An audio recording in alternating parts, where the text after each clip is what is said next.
We are so blessed to have Connie Hollingsworth and Amy Humphreys here with us today. They will continue the conversation that we started with both Deanna Oppenheimer and Phyllis Campbell from the last session, talking a bit about their boardroom journeys, but then really about how to both build and manage board portfolios. Thank you, Claudia. And it's a pleasure to be invited to participate in this. Anytime I have anyone from the incredible team of Board Ready reach out to me to get engaged in some way, I jump on it. So thank you for including me. Such a great organization with such a meaningful cause and purpose. So, and you're doing great things. So thank you. It's a pleasure to be here. In terms of what I'm up to now, I'm doing, as you know, a lot of corporate board service, some advisory work, mostly with companies that I have worked with before in some capacity in an operating role. Continued learning, of course. I mean, we're always trying to keep ourselves relevant professionally and stay curious. I mean, that's just something, at least when you think of board directors, that's just a ticket to play to have as an innate personality trait, I guess. Community involvement, doing a lot of trying to give back, a lot of, different speaking engagements or instructing, like at Foster Business School. And then also van life. My husband and I have a van that we really enjoy traveling in. And my daughter is finally back here living, which is wonderful. I'm going to meet her for lunch today after we finish this. So it's a pretty full life. Yeah. Yes, I love it. Well, thanks for carving out the time to be here. Happy Connie, to. how about yourself? Well, I'm also happy to be here and enjoy getting to spend time with Amy, who we got to know each other through board work. And it gets to be a small community that way, Okay. But it is really important to have Board Ready as part of that community, making these connections and helping people in their journey. So it's a real pleasure to participate today. My story is not totally dissimilar from Amy's, but I have more recently retired from my former job as the COO of the Bill and Melinda Gates Foundation, where I also was a senior advisor till just the end of last year. Oh, congrats. So it's only been 4 months or so now that I've been untethered, so to speak. But my board journey started way back in 2015, and we'll talk more about that. And I really am enjoying the new flexibility and getting to spend more of my time both on boards and similar other type of things that keep me engaged, learning about what's happening. And those include teaching at the UW Foster School of Business, a class on corporate boards. And I have other things that I'm doing that we'll talk about when we get into some of your other questions. Great. Well, it's been great getting to know both of you. I know we focused on boards and all of that, but learning that you guys are both giving back and teaching is so incredible. So hopefully one day I'll pop in one of your classes. Connie, let's start with you. Tell us a bit about your path to the boardroom. So my very first board was actually a startup company that was formed by the law firm that I was a partner at, which is K&L Gates. And it was an e-discovery company because the firm was doing the antitrust litigation for Microsoft. And one of the lawyers came up with this patented idea of how to look for the confidential emails between attorneys that needed to be excluded from the discovery requests. And so it was pretty clever at that time. And we formed a company, and I was the corporate lawyer who formed this company. Most of the board members were partners in the firm until we needed outside venture capital. And that happened. And then I left to go to the Gates Foundation and became the independent board member representing all the partners who had an equity interest in this entity until we sold that company to another public company. Basically, it was a very successful exit, but I was on that board a total of 8 years. So saw the startup all the way through the ultimate sale. So that was my very first board, and that started many years ago. But after that, in 2019, I became quite intentional. And it's a funny thing. There was a former partner of mine at the law firm who sent me this tiny little notice that was in a bar journal about an organization that was being formed in response to the fact that Twitter, now X, and Urban Outfitters went public without any women on the board. Oh, wow. And that was in 2018, 19 timeframe. And they said we couldn't find any qualified women.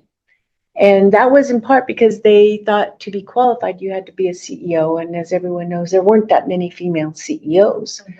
And so then this group of women lawyers said, who spends more time in a corporate boardroom advising on all the issues of governance and risk management, compensation, than lawyers, as either outside counsel or as inside counsel.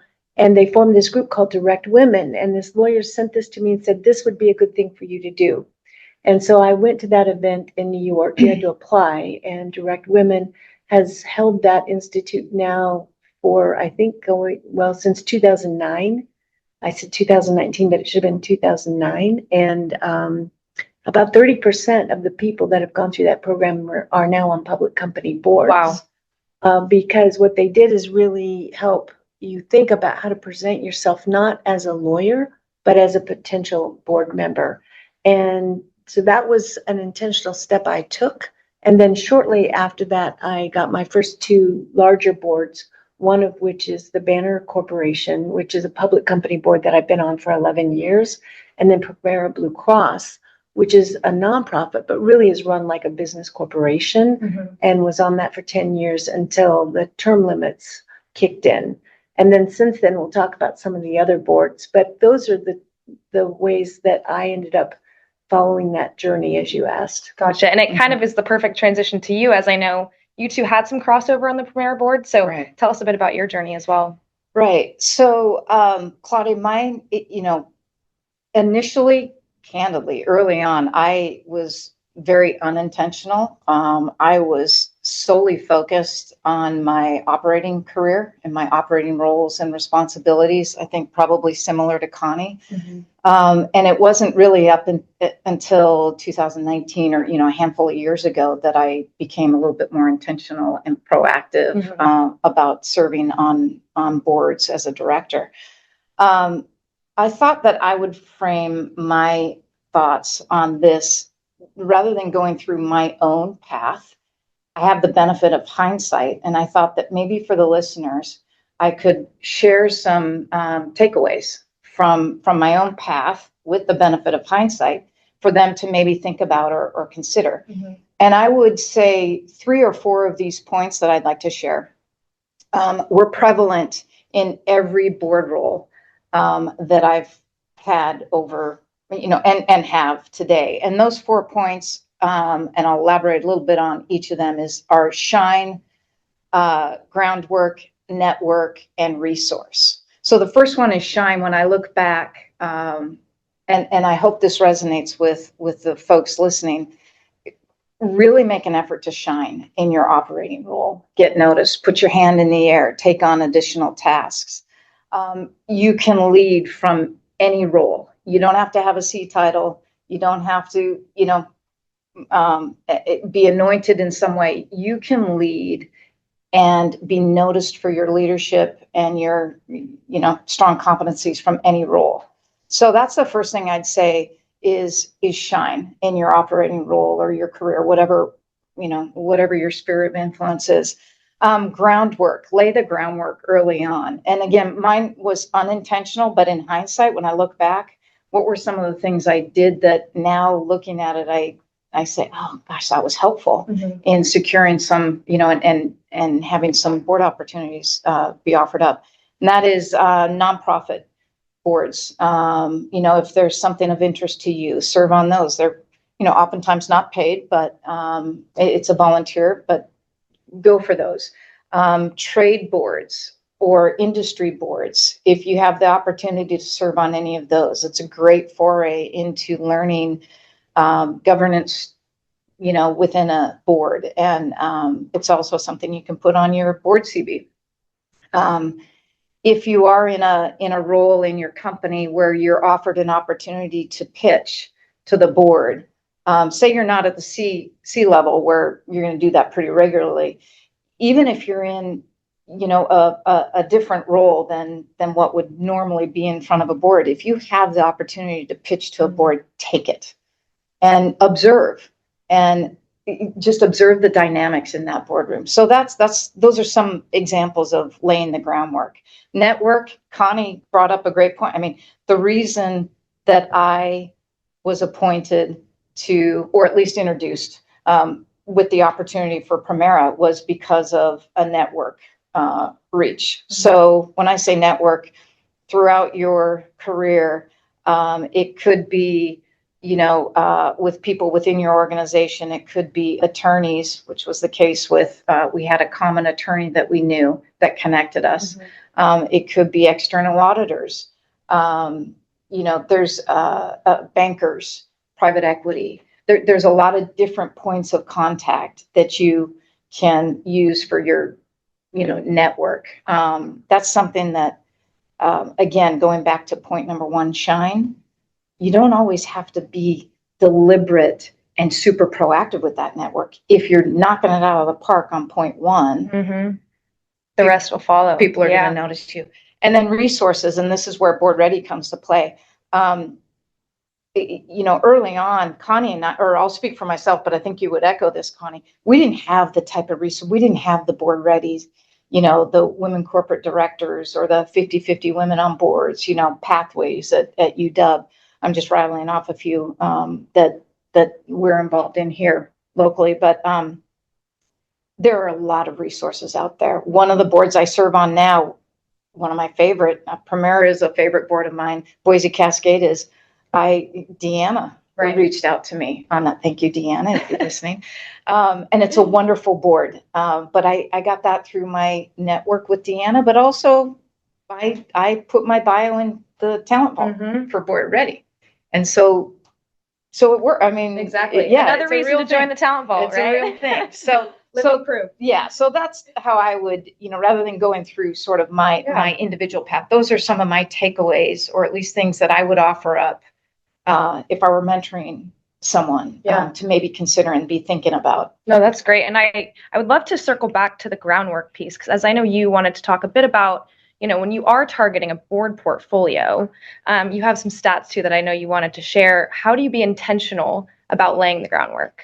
So I would build off of Amy's comments and agree with them, and then emphasize the networking. And I describe it similarly, but I think of it as planting seeds. And it depends on your patience, but sometimes they take a long time to grow. And that's the rest of the story of my first boards. I think I'll continue on with the story of Direct Women. What happened is, as a result of participating in that organization, then in also response to the fact that there weren't enough diversified boards, the New York Stock Exchange held an event called Moving the Needle and invited women and minorities to participate in a speed dating event in effect at the New York Stock Exchange. And I went to that event thinking, we'll see what happens. And they produced a book that had bios of all the people who attended and mailed those to the chairs of the governance committee of every public company. And it fell in the hands of the chair of Banner Corporation, which at that time was about a $3.5 billion bank, and had an all-male board. And he flipped through there, and he happened to have been a client of one of my startup companies that I helped raise 4 rounds of financing and then sold them. It was a seltzer company that got sold to LaCroix. And he wasn't my day-to-day client, but he was a board member of that company as an investor, and had seen me in the boardroom, flipped through that book, saw my picture, and called me up and said, looks like you're interested in board opportunities. I had not spoken to him in 18 years. Wow. And then since that time, then the board was looking for someone with M&A experience, and has done 5 acquisitions, has grown now to an $18 billion bank, and has been a really wonderful journey for me, because it gave me a lot of learning about banking and regulatory and being a public company board member. So that was an example of, there was no way I knew that it's the shine that I was doing that work back that many years ago at the beginning of my career would result in that opportunity. But you do have to tell people you want to be on boards, because they otherwise don't look at you and know that, I think. And that's the intentionality part. And I think that's what happened with Amy's story. She told the colleague that I had, I'm interested in boards. Mhm. He reached out to me and said, I've got someone you should meet, because he'd worked with her on some of the Mhm. companies where you Yeah. were an officer. Which then goes to That's, yeah, point and number he one, was, right? and so you need an yeah. executive sponsor, Yeah. is what I would tell you. Mhm. And so you find these opportunities that have come back around Mhm. by telling people what you're interested in. And that's been the case with every almost board that I've gotten. None of them have come through search firms. They have all come because somebody had seen my work and was my advocate in the boardroom and said, this person's got the skills we need. And so the one thing I was going to talk about from a statistics standpoint, there was, and it used to be true, and still I think is today, the overemphasis on the holy grail of being on a public company board. Mm. And if you look at the statistics, you'll see that actually the peak of that was somewhere around 1996, and there's half as many today as there were Wow. back then. And what you also don't perhaps stop to think about is the companies known as the Magnificent Seven were all formed within the last, say, 25, 30 years as venture-backed companies. And there's about 60,000 corporate entities with boards, but there's only 10,000 total public company boards. And the tenure on average is 8-9 years. And the turnover is not that great, which is a whole nother podcast if you. Oh yeah, we have that in the pipeline. That's Don't worry. An interesting one, but that's where we wanted to talk about portfolios, Mhm. because if you talk to both of us, you'll find we each have one public board, right? Mhm. But we have a whole array of other type of board activities that are very interesting, and there's huge differences between not your role as a fiduciary, but what the Yeah. work of being a board member is like, depending on whether you're a private company, a family company, a VC-backed company, a private equity Mhm. company, A co-op, a nonprofit. that's right, you know, yeah, civic lot of different- organization. A board is a body of words, but it changes dramatically. And that's why we wanted to have people think more broadly about a portfolio of activities, including even being the strategic advisor or an advisory board member, which is a whole new trend that's gained Right. a lot of traction and can be just as interesting with not as big a lift and certainly less liability. And I would tuck that's a good point, Connie. I would tuck advisory member or observer on a board under groundwork. You know, that's another role that you can expose yourself to, or, you know, volunteer for essentially, if offered, or take on if offered, that gives you exposure to different companies. As well as them exposure to you. Yeah. So it's not uncommon Both ways. for them to use that as a pipeline. Right. They may not have a seat ready, but they want you available and they want you to learn about the company Right. and for each other to get to know each other. So that's another way to find whether you've got a good board fit. And planting that seed, right, comes in Yeah. various forms. That's So, it. Yeah. and I know you know, when we were talking, you have that matrix. So you're thinking about planting the seed. Talk to us a bit about how you think about your skill sets and what you can bring. So I'd tag a little bit on what Connie was saying. First of all, you know, Connie, as well as Phyllis and Deanna, are going to be super sharp on statistics. And I told you before this call, so, you know, I go on my intuition or experience. I would say, you know, in terms of developing sort of your toolkit, and also managing or targeting a portfolio. One is to tag on what Connie was saying. Really make an effort to learn and understand different corporate structures, and the governance thereof. I won't rattle off the various types that Connie just said. She did a good job kind of running the gamut there, but it, depending on the corporate structure, it's the first pass to how that governance might be on that board and what's required. Excuse me. You're always going to have the same, or, you know, high fiduciary responsibilities as a director.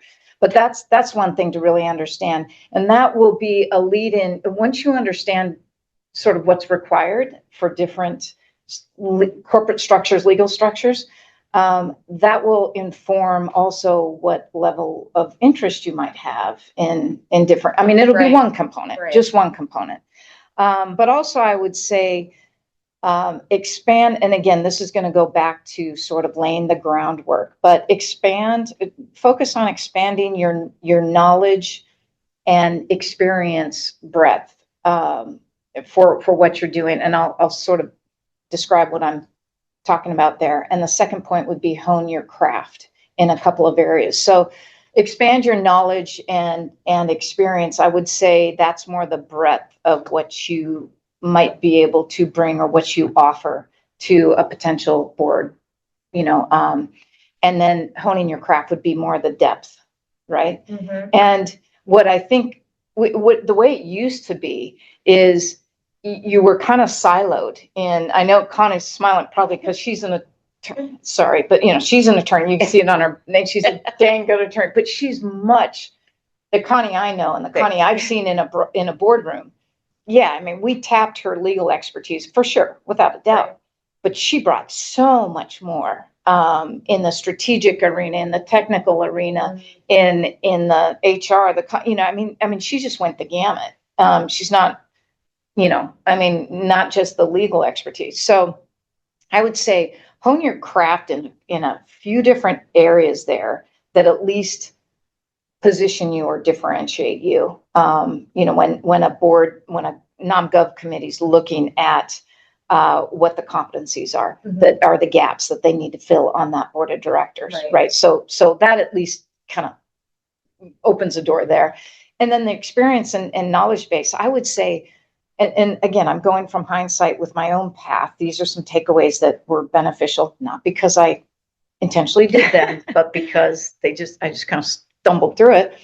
And that is, I was fortunate enough to get some experience in some different companies, different industries, but they were adjacent to each other. Or sometimes I use the word concentric or concentric circles. So I'll give you an example. So take the companies of my operating roles of, a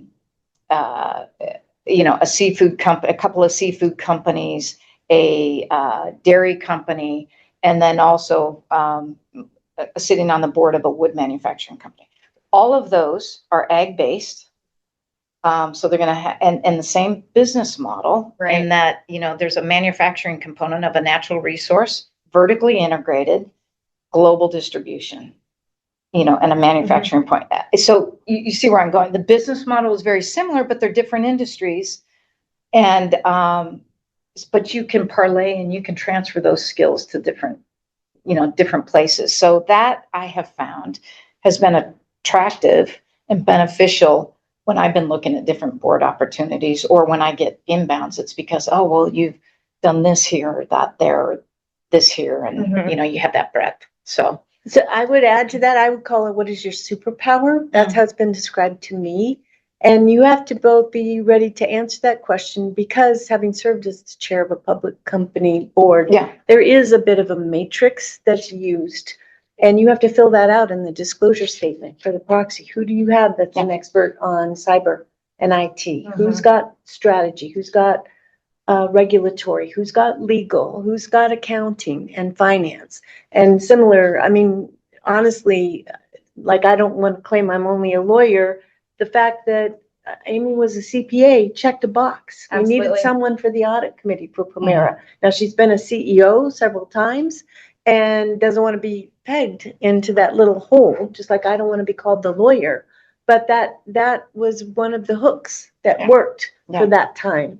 And I think you really need a broader focus. I think the pendulum maybe went too far sometimes with boards, because you only have so many seats.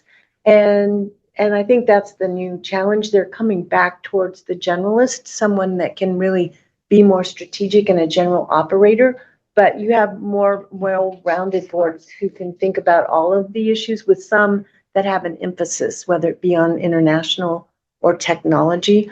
But I totally agree with Amy's comment about you do still get pigeonholed, both with respect to that expertise, whatever it is, as well as sector. And a hint for your audience is, I find that one of the first questions people say, what sector you want? which frustrates me because working at the foundation, they have 44 strategies between education, global health, agriculture, water and sanitation, women's issues. It's huge. And I had to know all of those basically. Yep. And so it's hard to pick one. And then you say, well, I've been on a bank board and I've been on an insurance company board. So mine aren't quite as tight in their themes. They may say, well, they're regulated or whatever it is. But I think that the newest trend I'm seeing is people probably over index a bit on the fact that I came from this major international philanthropy and the type of opportunities I'm getting. And to describe more of the portfolio, I'm a strategic advisor to a public biotech company that has gene therapy technology for blindness, as well as a vaccine that's an inhalation-based technology. And so I'm really enjoying that. Another thing I'm doing is I'm on the board of a European private equity fund that's called Planet First Partners. And they only invest in new technologies that meet the UN Sustainable Development Goals or the EU Green Deal, which I know a lot about. But the companies they're investing are hydrogen green technology or submersion technology for data servers or a weed technology with laser equipment. And the range is amazing, but they have that one theme that they feel like I can add value because I understand the UN Sustainable Development Goals from having worked at the foundation, plus the international experience. And so it's interesting how all your life's experiences can come back around and be of value depending on the potential opportunities that are out there. But it is true that you do have to have kind of a thumbnail elevator speech. Absolutely. When you get that moment, and you do have to write a different board bio, which is a lot of what these courses talk about. You're not writing about what you would write if you were looking for a job as a full-time employee. You're trying to show that breadth and that executive knowledge that you know how to ask good questions. And as they say, you put your nose in, but your fingers out. You have to distinguish the role of a board member, which is to bring an outside perspective, to see things from a different angle, and to help add value without trying to micromanage or second guess managements, but support them and make sure they're seeing all sides of an equation. And that's where having this broader background really can make you valuable as a board member. So I love what Connie just said, all of it. I'd love to tag on that and distill what you just said in a tool that I've used, and I'll call it a competency matrix or an experience matrix. And so if you take what Connie just said of this breadth and depth of experience and knowledge base, one thing that if I were mentoring someone that I recommend or at least suggest for thought is and it's a one-page thing, is to say it's just an exercise where on the x-axis they'll put on one sheet of paper, on the x-axis it's going to list different, and I would take their highlights of their career, their operating roles, and just you can name a company, across the x-axis, and also director roles if they have any. And then on the y-axis, which is the most important, are your disciplines or your areas of expertise. So, for example, I'll say, so mine might say that the 5 categories might say, leadership, operational, strategic, technical, regulatory, or, reporting, something like that, right? And then you have sub bullet points. But what it does is this matrix, and then you check the box. Where did you have an operating role where you executed these or led these different competencies? Where did you do it in a board seat, right? Because it's different. I mean, if I led a transaction, M&A transaction in my operating role, it's a lot different than if I participated on a task force as a director, right? So it's important to know. Distinguish the both. Yeah, exactly. So that's one thing that you can put in a talent vault, frankly, and it allows the board ready team to see on one page, oh, okay, I got a good snapshot of this person's of where this person where, how, and what this person can contribute. Well, that's to such a an board. important distinction for us too, because we see when we place candidates, Yeah. those keyword searches are so Yeah. important. So if you can be really Yeah. specific to your point, if you have a matrix and be really specific about what you offer, that's when you see those names, rising to the top. It's good exercise. With person. AI anyway, it's changed a lot of Yeah. that. And whatever the source is, you need to be able to say what's your value add, is it scaling? Is it international? Is it, what is the thing that you want when the search goes then for your name to pop up next to? Exactly. So I think that's something that's become even more important, the way AI and computers are doing the searches these days. And more to come on the Board Ready side for that as well. So maybe we'll Okay. invite you both back for another one. How about that? Well, as we kind of wrap up here, I would love to also talk, we've been talking about planting the seed and your matrix. Obviously, you both did a really great job of that, and you had a portfolio career. So talk to us a bit about how to manage a portfolio once you have it. Connie, you want to start us off? Sure. I think that's another distinction. Public companies have to do their quarterly reports. So their board meetings are pretty fixed from a timing perspective based on their reporting obligations. Whereas the other type of companies, you'll find they have a lot of flexibility on when the board meets. And so you don't always, you can have more of these obligations if you've got a portfolio than if you're on 4 public company boards and you're trying to figure out how. Be on 4 public. Well, there are people who are, and it gets to be a nightmare. A lot of times. But you also have to understand the difference between the time commitment. Yeah. So, for example, a bank board is one of the heaviest lifts from a regulatory and meeting perspective. They meet 8 to 10 times a year versus the standard once a quarter. Public company boards have a lot more expectation with respect to the committee load and how much the committees meet. Where if you're in a startup or a private equity company, they may not even have committees yet. They may be starting with their audit committee, but they certainly don't have all the levels of committees that a lot of public companies have. So the time commitment varies quite a bit, as well as the frequency of the meetings and the latitude of flexibility. And so that's the other benefit of having a portfolio, is that you can manage that. Because otherwise, I would find in retirement, if all I did was meet with one public company board 8 times, I would have at this stage of my life a little bit too much free time. Right. I also have two daughters and really enjoy the flexibility I now have, but I love continuing to learn.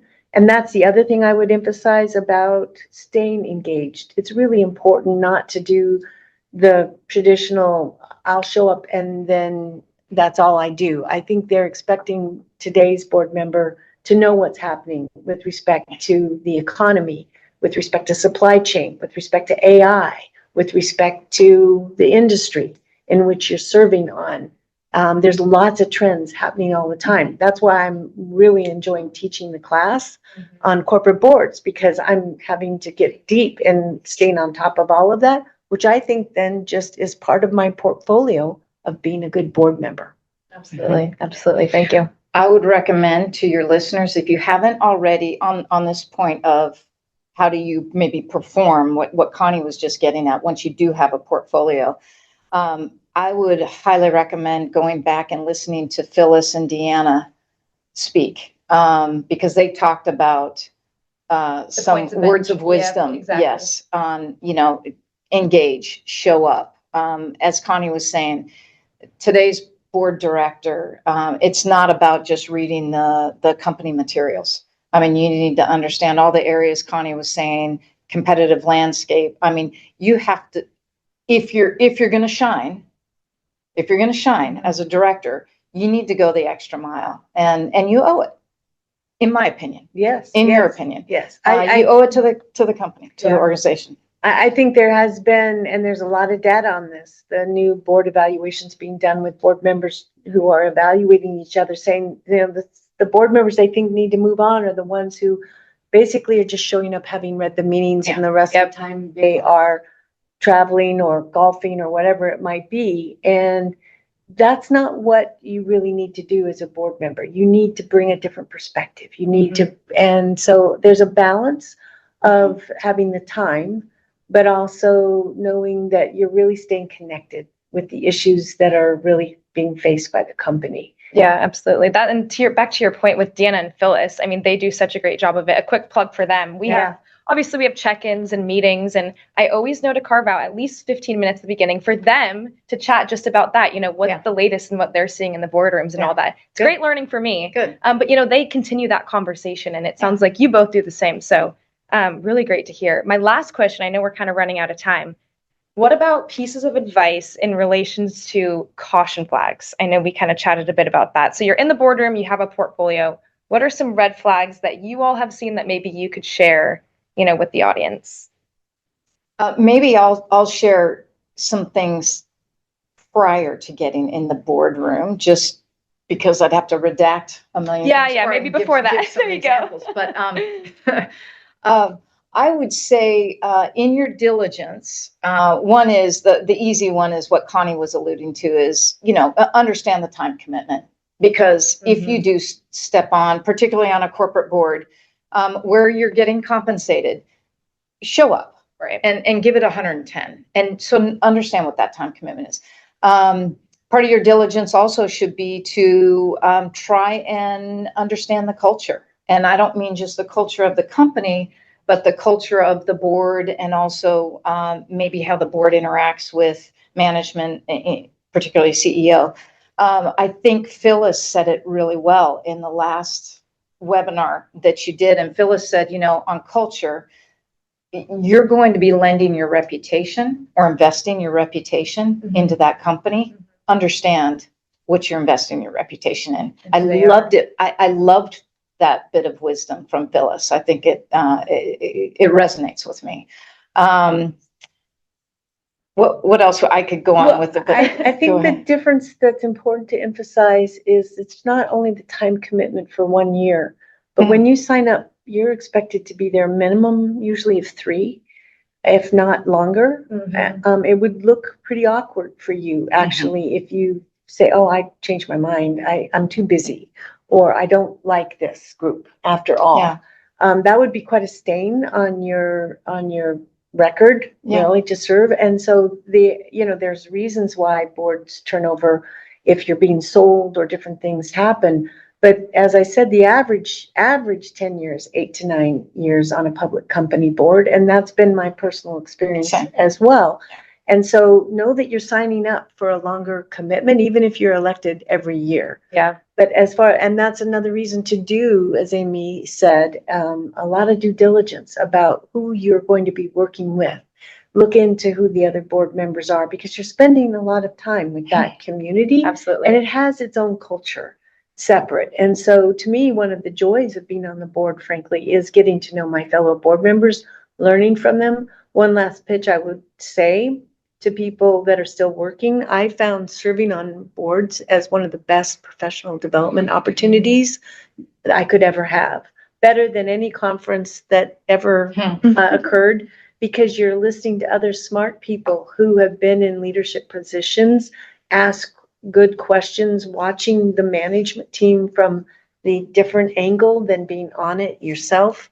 And so I think of it as really a wonderful thing for people to do during their career, not just afterwards. And I would highly and supported that among my direct reports. If it's starting with nonprofit boards, that's a great way to start. But it was something I encouraged my own team members to do, because I saw the value of being in that room and watching decisions get made, whether it be through a crisis, whether it be succession planning, whether it be strategy development. It really is an amazing seat to sit in from that perspective. And I think that's a great call out too, of like, you guys are talking about staying engaged and learning, but you also can learn by, being at the table and being surrounded by, I'm taking all these notes here, just learning from you two. So I can only imagine. We're always that exemplified. No, that's a ticket to play for a board director. Like I said, you have to have that innate curiosity and desire to learn, period, full stop. You have to. And that's not something you train. Right. It's a great point. Well, one question I just that just came through the chat: how do you determine the optimal size and composition of your board portfolio? Well, it depends on what you want to do with your time. Yeah. And so there is no optimal. It depends on your own personal situation, how much you want to work in your day job if you're Yeah. trying to do both. And I always made it a priority. I never missed an executive meeting or any commitment at my day job, Right. even though I was serving on boards, and made it real clear. But it worked out that I never really had a conflict. So I was really careful about my choices based on those. I was a board member of the NACD for a time locally, and then its meetings started to conflict with the banner board meetings, which got moved. And so I stepped off the NACD board because of that change. So, but ideally you plan that out. And so you see whether it's feasible before you make a commitment big in commitment. the first place. And then you just have to not overcommit and make sure you still have balance in your life as well, because these are long-term, as I said, obligations once you say yes. Yeah, I agree with that. And it's a personal thing. It's the time that you want to commit. Are you still in an operating role, day job?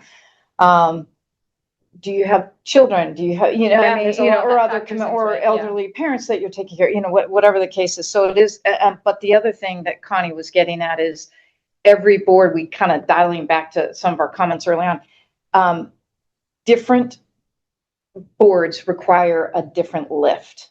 And based on your experience, it may require a different lift. So for example, I served on a board of a company that I used to have an operating role in. That lift was pretty quick for me. The materials and I was tapped in. You know what I mean? It didn't take much time for me to just be always up to speed because I used to work there. Anyway, you get the idea. Whereas Primera, it's a lift. It's healthcare. It's a complex industry. I love it, but I invest a lot more time preparing for those. So back to Connie's point. I had to learn a lot of acronyms for the banking world that I didn't know. That's a good But I example. also actually candidly waited. I started getting out there in anticipation of becoming an empty nester. There you go. And so I had the one board I described when my daughters were young, but then I said, no, I want to do this, but I'm going to wait till they both graduated, which was about 14 years ago. And that's when I really started doing it more seriously. More Because intentionally. I knew I wanted to reserve those last year's time, not be away from their events. And so as you learn over your career, there's peaks and valleys. And the other point to emphasize, that's true with boards too. If you're selling a company, if there's tough issues, don't count on 4 meetings. And that's it. I mean, when Silicon Valley Bank went into crisis a year ago last March, we had a meeting on Sunday.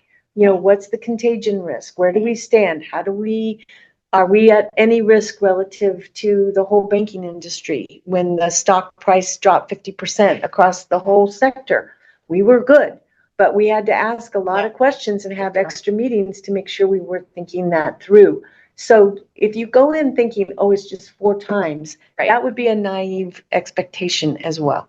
Yes, absolutely. Well, speaking we haven't of time, even talked about startups. I know unfortunately we do have to wrap up.